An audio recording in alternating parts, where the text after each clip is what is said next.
ګاونډي هیوادونو کې لاړ شئ، پسمانده ځایونه دي.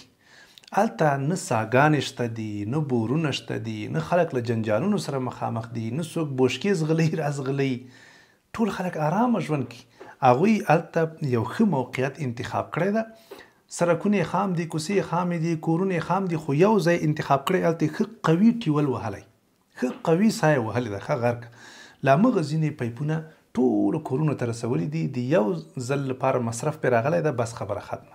او هره میاشت هلته هغوی ته پیسې را روانې دي، خلک بیلونه ورکوي او په خلکو باندې کورونو کې په اندازه باندې اوبه ورخوسۍ کوي. نو دا څومره ښه نظم رامنځته شو. که موږ هم دغه رقم وکړو، هم عام خلک له جنجال نه خلاص دي، هم نظم رامنځته شو، هم به ټول خلک مجبوره کېږي نه چې ژورې ساګانې ووهي.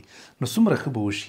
نو باید د نظم لپاره کار وشي او په ټولنه کې دا څومره خلک چې دي باید دوی سره راغونډ شي او په منظم ډول باندې د دې اوبو دا مشکل حل کړي. په اخره کې زه تاسو ته ډېر یو جالب او ناشنا حدیث بیانوم.